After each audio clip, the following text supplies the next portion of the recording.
Hello mga Chesero! Pag-uusapan natin ngayon ang all-new Honda Beat 50th Anniversary Edition.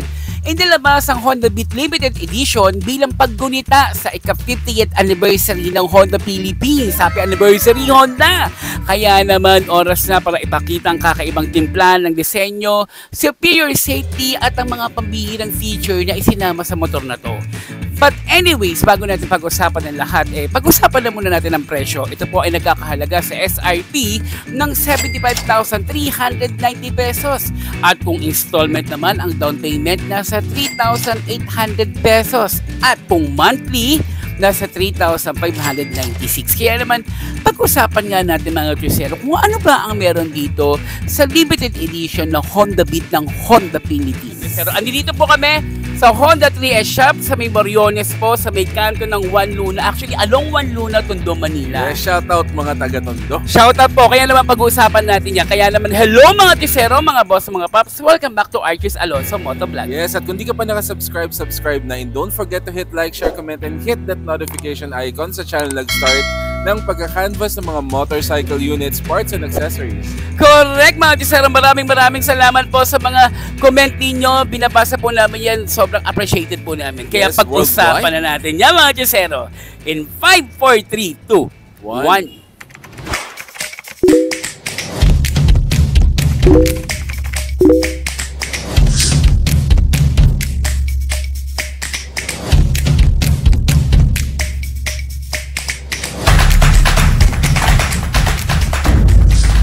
Sa mga magwa-walk-in mga Chesero, ito ang Honda 3S Shop sa may kanto lang po yan ng Moriones, along Juan Luna, Tondo, Manila. Tapat lang po siya ng Iglesia ni Cristo.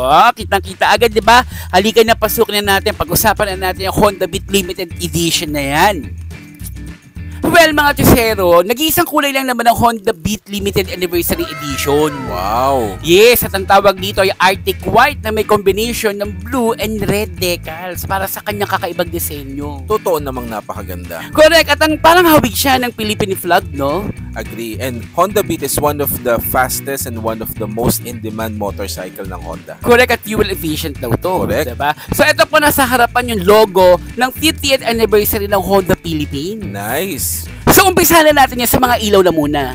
Okay, ang kanyang signal light mga Chesero naka-bulb type, pero ang kanyang headlight naman ay naka-LED. Yes, and I notice continuous siya, malaki yung headlight, so safe na safe ka. Correct, at ang range ng ilaw niyan malawak, ang laki niyan eh. Yes, ang ganda ng fender. Napansin ko nga yung fender, kulay blue. Yes, mukha siyang Gundam wing. Napakaganda. So ang kanyang suspension fork po sa harapan, naka-telescopic fork, at ang size ng gulong naman po nasa 80 by 90, 14 at tubeless. Uy, meron ganyan ng max grip Naman 14 mga Chesero. Nako, panoorin nyo po sa aming YouTube channel na Max Grip Vlog. And of course, ang kanyang wheel type po ay cast wheel. At kulay brown para sa mga limited edition. Correct. Ang kanyang brake system sa harapan ay naka-single hydraulic disc brake. Okay. At alam nyo ba mga Chesero, ito ay naka-combi brake. Uy! So ang ibig sabihin niya, pag piniga mo yung kaliwang brake lever, sumasama yung unahan. So ang nangyayari, 70% yung rear at 30% naman yung front. Kaya combi brake siya. Wow, combi brake is one of the leading inventions of Honda. Correct. Tingnan mo, napakaganda, di ba? Yes, very impressive. High striking and Gundam wing look. Kaya kilala talaga yung Honda Beat eh. So ngayon, dumako naman tayo sa kanyang panel mga Chesero. Tara na.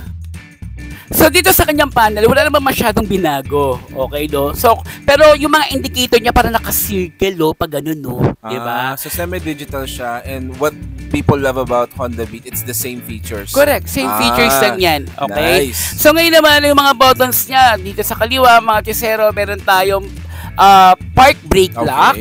Tapos meron tayong high beam and low beam. At andito yung horn at ang kanyang signal at ang ating electric starter sa kanan. It really deserves the limited edition. Yes, napakaganda. Correct. At kung titignan naman natin yung baba mga Chesero, sa kaliwa po, meron tayong bulsa dito. Try ko yung aking cellphone. So Uy, medyo kasya naman siya pero nakausli ha. So pinagbabawal ko pa din. So sa kanila naman mga Chesero, nung kanyang sasian, big time yan, no?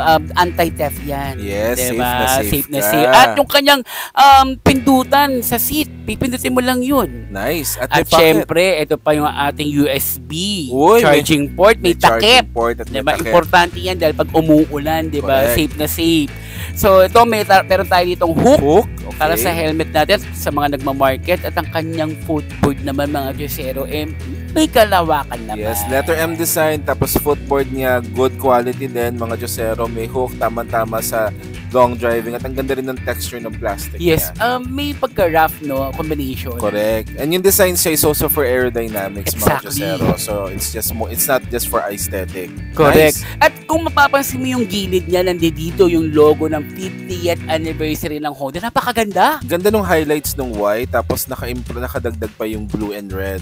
Nice looking, mga Josero. Correct, mga Josero, kayo nakakatuwa naman kung isa kayo sa meron nito. Really standing out, mga Josero, especially if you only have a few of these units. Correct. At nung pupunta naman tayo sa seat, mga Josero, ito naman medyo may kahabaan para sa akin. Correct. At ang texture nito may pagka-rough. And there are aftermarkets kung gusto mong i-improve pa, mga Josero, at nakikita ko maraming gumagamit sa mga angkas and other motorcycle taxis.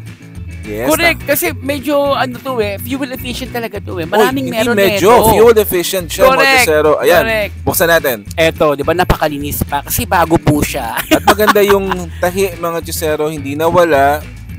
May compartment din po siya, mga Josero. May compartment tayo dito, mga Josero, and then meron tayo itong helmet hook din sa loob, at ang Okay. kanyang fuel tank capacity po ay nasa 4.2 liters. Alam mo ba ang Wow. fuel consumption niya? Oh. Nasa 58.2 kilometer. No wonder pinakabibili Diba? to ng mga Josero natin. Ang ganda nung kanyang grab bar, may design pa, oh. Parang Sobra. laser. Correct. Alam mo ba may top speed yan? Ang Ano? top speed niya nasa 90 kilometer per Wow, hour. at fuel efficient pa, no? Napakaganda, mga Nice. Josero. Galing! Oh, likod na. O, Lika, dito naman tayo sa likod. Nakakatawa din yung taillight niya, no? Tsaka yung signal light niya. Malaki talaga. Correct. No? Very safe. And accidentally, yung design niya sa 50th anniversary, it added an accent dun sa rear light. Kasi pula. Diba? Eksakto. At may ilaw din tayo para sa ating plate number, mga Okay. Josero. So, ang suspension po nito ay naka-monoshock unit swing. Okay. At ang brake type nito sa likod ay naka-mechanical leading trailing. At ang size po ng gulong nito sa likod ay nasa 90 by 90, 14 tubeless at max grip lang, Ay, may mga max Josero. grip, ha? Don't Oy, forget the ayos max yan. grip vlog. Naka-cast wheel din siya. Yes, eksakto. Yung cast wheel type niya. no? Brown. Napakaganda. Kaya ang tanong lang, ano ba yung makina nito? Yes, excited na ako malaman. O pero napansin mo ba may heat guard na rough din ang Yes. texture, no, dito sa ating muffler. Napakaganda nung cast wheel talaga. It really stand out. Kasama yan sa mga bago talaga nila. At bago pa Oo. kung may max grip yan, napalitan mo ng max grip. Ay may mga dual Josero, sports. nako, kontakan nyo lang kami. At ngayon, pag-usapan na natin yung makina ng Honda Beat na limited edition, mga Josero. Ayan, so ano ba yung makina niya? Ito ay 4-stroke, single overhead cam, air-cooled, ESP at 110cc. Nice. At fuel injected. Wow. Ituloy na natin yan sa bore and stroke, mga Josero. Ito ay 47.0 by 63.1 mm. Okay. At ang kanyang compression ratio, Walo, 10.0:1 at may max power na 6.63 kilowatt at 7,500 RPM na may max torque na 9.3 Newton meter at 6,000 RPM. alam mo, hindi na ako magtataka bakit ang daming meron naka Honda Beat. Correct. No? Napakaganda. Not just fuel efficient, medyo appealing din tayo at bagay na bagay sa mga naghahanap buhay at sa personal use. Pero yung dimension niya, hindi ko na ito tatayuan kasi nahiya talaga ako yung tiles bagong Yeah, bago. ang dimensions niya, 1,877mm by 669mm by 704mm na may seat Uy. height na 742mm na may wheelbase na 1,255mm na may ground clearance na 147mm. Sayang di mo natayuan. Correct, kasi nahiya ako bago pa yung Honda eh. Ang ganda, very So mga limited Josero, edition. no, dito lang po yun sa Honda 3S Shop sa may Moriones po, sa may Tondo, Manila. At dun sa mga outside Manila, kung interesado po kayo, ang number po na sa screen, just look for Madam Erica. Yes, you want to stand out? Get this limited edition of Honda Beat. Maraming salamat mga Josero. Thank you. Thank you. Sa wakas, nahanap na ng Arches Alonso Motovlog ang gulong na tiyak na bibilihin mo para sa motorsiklo mo. Ito ang Max Grip. Bakit? Ito ang 6 na dahilan kung bakit ito ang nababagay sa motorsiklo mo. Number 1, 4-ply ang standard sa gulong. Ang Max Grip naka 6-ply, so mas matibay, tumatagal at kaya magdala ng bigat. Number 2, safe na safe ka umulan man o umaraw dahil sa high quality tread patterns ng Max Grip. Number 3, available lahat ng sizes mapas scooter, underbone, and big bike. Number 4, ang Max Grip ay yari sa good quality rubber at made in Indonesia. Number 5, mapa long drive or city driving, sagot ka ng Max Grip dahil meron siyang malalim na tread pattern at may 3 kang pagpipilian: Dual Sport, Sport Series, and Pro Series. At ang pang-anim, ang Max Grip ang pinakamura sa lahat ng quality budget-friendly tires. Kaya naman mga Josero, laging tandaan, hindi porket mahal, kalidad na. Hindi porket mura, okay na. Kaya doon na tayo sa mura at kalidad ba. Kaya bili na lang Max Grip mga Josero. Ride safe,